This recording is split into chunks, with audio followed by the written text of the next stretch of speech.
Everyone, welcome to the channel.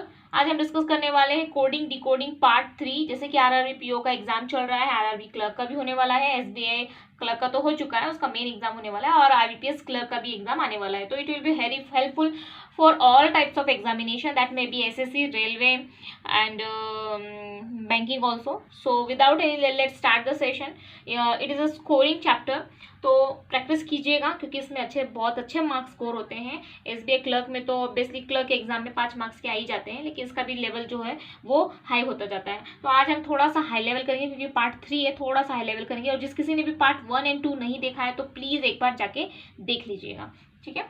तो start करते हैं हम लोग। जैसे कि ये हमारा एक कोडिंग क्या होता है कि कुछ वर्ड्स दे दिए जाते हैं, उसके कोड दिखे जाते हैं, हमको खाली उसके अंदर का लॉजिक पहचानना होता है। जैसे कि नंबर सीरीज में हम करते हैं, नंबर सीरीज में भी हम पैटर्न फाइंड आउट करना पड़ता है कि कौन सा पैटर्न चल रहा है, और कोडिंग में भी हमको खाली पैटर्न ढूंढना पड़ता है कि उसमें लॉजिक क्या लिया है, कौन से लॉजिक पे उन्होंने उसका इस वर्ड का पर्टिकुलर वर्ड का कोड ये रखा है, तो उसमें लॉजिक फाइंड करना पड़ता है, और कुछ नहीं होता है बस। तो अभी इसमें बस लॉजिक अलग अलग होते हैं, तो वो आप पे डिपेंड करता है आपकी मेंटेलिटी की आपने कितनी प्रैक्टिस की है और आपका माइंड कहाँ तक लॉजिक फाइंड कर सकता है। तो जैसे कि ये वर्ड दिया है Sunday, like, boring, going college, boring, इसका कुछ मीनिंग नहीं होता है लेकिन वो दे दिया जाता है, तो हम उसके बेस पे उसको करेंगे। तो new, college, risky, my, mom, beautiful, जो भी हो, ठीक है। अब हमको ये पहचानना है कि अब हमें इतने वर्ड तो दे दिए, उसके आगे उतने कोड दे दिया, लेकिन हमें ये नहीं पता है कि संडे का पर्टिकुलर कोड क्या है, क्या वो 4V है, 6T है या 6B है, हमें ये नहीं पता है। तो हमें क्या करना है कि या तो नीचे जैसे पूछा गया ये क्वेश्चन, तो इसमें क्या पूछ सकते हैं कि संडे का कोड क्या है, ये भी पूछ सकते हैं, या फिर जो ग्राफ में दिया है उसको छोड़ के जो अलग होते हैं क्वेश्चन या फिर वर्ड, वो भी पूछे जाते हैं। जैसे कि संडे का पहले हमको कोड फाइंड करना है कि इसमें क्या है, और अगर हमको संडे का कोड पता चल गया तो हमें पैटर्न पता चल जाएगा कि किस पैटर्न पे उसका कोड वो है। फिर जो पैटर्न पता चला है उस पैटर्न पे हम उसी लॉजिक लगा के प्लीज का कोड फाइंड करेंगे, सब्सक्राइब का कोड फाइंड करेंगे एंड चैनल का कोड फाइंड करेंगे। तो प्लीज सब्सक्राइब द चैनल।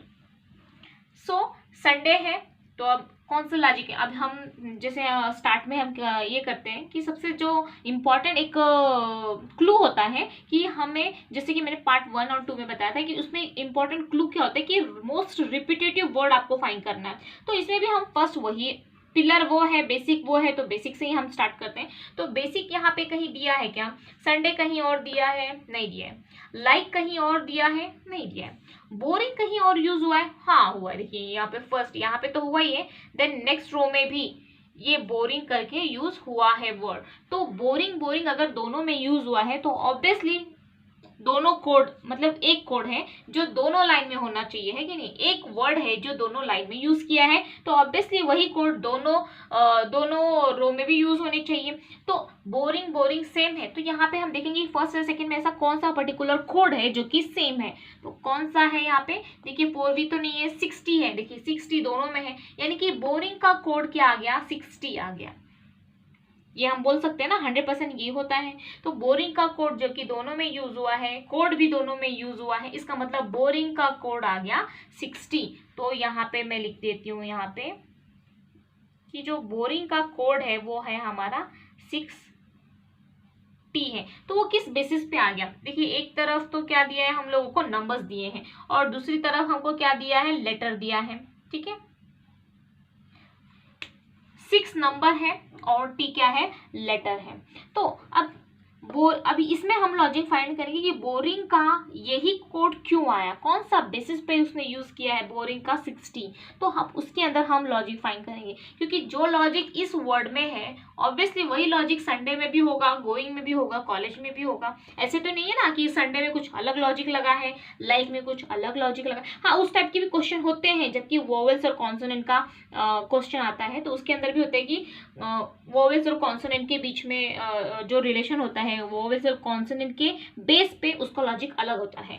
तो यहाँ पे हम पहले सेकेंड हमारा स्टेप हो गया, जो हम सिंपल टू हार्ड से जाएंगे। हम स्टार्ट तो हम बेसिक से करेंगे, उसके बाद धीरे धीरे अगर वो नहीं हुआ तो दूसरा अप्लाई करेंगे, दूसरा नहीं हुआ तो तीसरा लॉजिक अप्लाई करेंगे। तो सिंपल से ही हम आगे हार्ड तक जाएंगे, यानी कि हाँ हाई लेवल तक जाएंगे। तो बोरिंग है, अभी इसका सिंपल फॉर्म मैंने क्या किया कि पहले देख लिया कि सेम कौन सा वर्ड है, मतलब कि मोस्ट रिपीटेटिव वर्ड कौन सा है। तो मोस्ट रिपीटेटिव मैंने पहले हमारा जो है स्टेप है हमने क्लियर कर लिया कि पहला हमको वर्ड मिल गया है, बोरिंग हमको ये वर्ड मिल गया। उस बेस पे हमने उसका कोड भी फाइंड कर लिया। तो बोरिंग का कोड हमने क्या फाइंड किया, 6T करके हमें मिल गया ये। तो ये फर्स्ट स्टेप तो हमारा क्लियर है। नेक्स्ट स्टेप क्या आ जाएगा हमारा कि बोरिंग और 6T में ऐसा क्या रिलेशन है, उनके बीच में ऐसा क्या कॉमन है जो हमको मिल सकता है, तो हम वो देखेंगे। तो यहाँ पे बोरिंग BORING, तो देखिए यहाँ पे 1 2 3 4 5 6, यहाँ पे आपको 6 लेटर मिल रहे हैं, दिख रहे हैं आपको 1 2 3 4 5 6। तो ये 6 लेटर को ही यहाँ पे 6 करके लिखा गया है,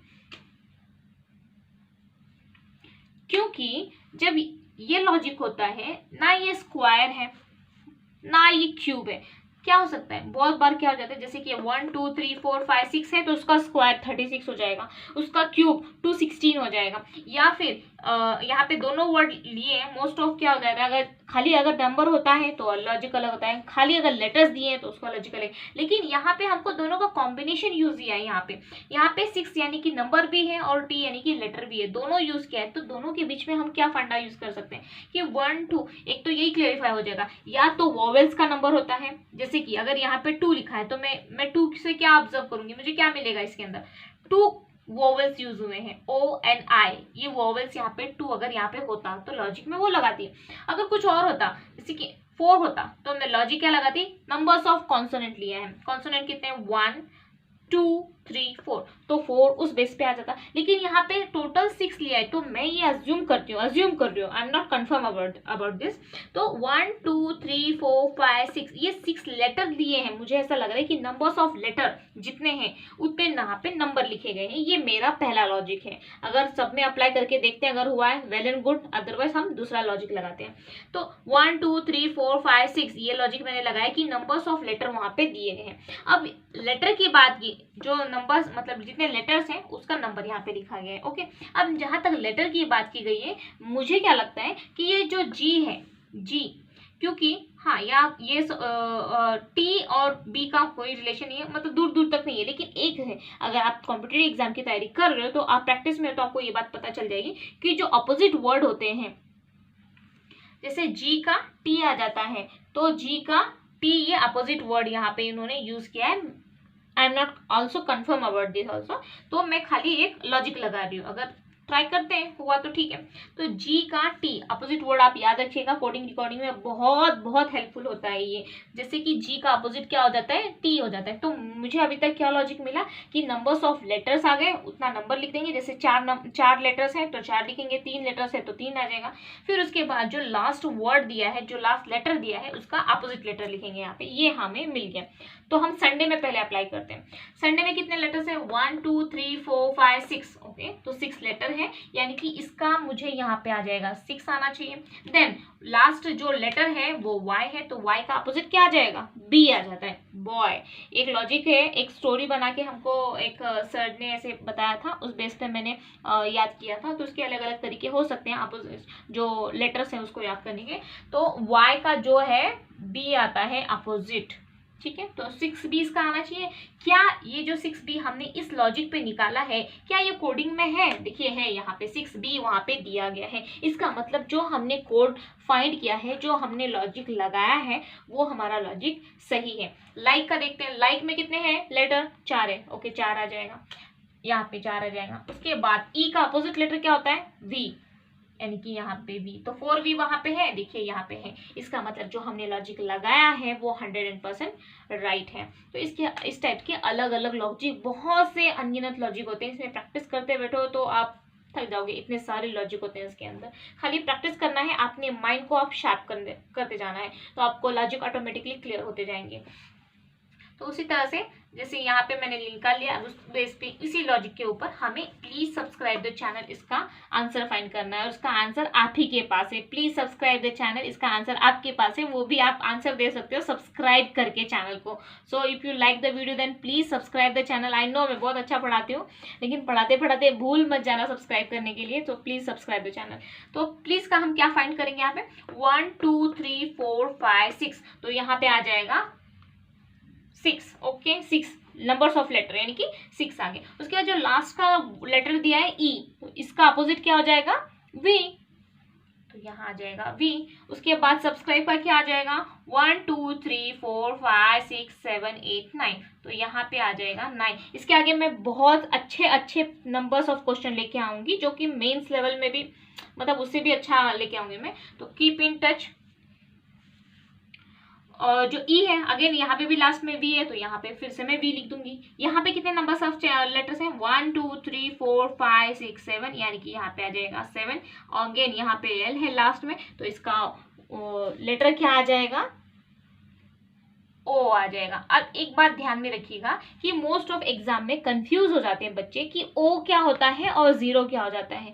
जब नंबर सीरीज हो गया या फिर नंबर सीरीज में नहीं, जो रीजनिंग में अल्फाबेटिकल सीरीज आता है ना, अल्फा न्यूमेरिक सीरीज, उस टाइप के क्वेश्चन में बहुत बच्चे कंफ्यूज हो जाते हैं कि जीरो है या ओ है। तो उसमें एक अच्छा फंडा क्या है कि जीरो क्या होता है, जीरो जो होता है वो ऐसे करके होता है थोड़ा सा, मतलब उसका जो आकार होता है, उसका जो शेप होता है वो एग की तरह होता है, अंडे की तरह होता है, यानी कि थोड़ा सा लंबा हो जाता है। लेकिन जब ओ की बात आती है तो ओ हमारा गोल मटोल होता है, ये होता है ओ। और जो जीरो होता है वो हमारा ऐसे थोड़ा एग के शेप में आता है ऊपर की तरह, और ओ क्या होता है वो राउंड शेप में आता है। तो ये आप ध्यान में रखिए, ना तो बहुत बार कंफ्यूज हो जाते हैं, क्योंकि जब ओ की बात आती है तो वो लेटर हो जाता है, और जब जीरो की बात आती है तो वो नंबर हो जाता है। जो अल्फान्यूमेरिकल सीरीज होती है उसमें पूछा जाता है ना, how many letters are preceded and followed by numbers, तो उस टाइप के क्वेश्चन में थोड़ा बहुत रॉन्ग हो जाता है, कंफ्यूज हो जाते हैं बच्चे।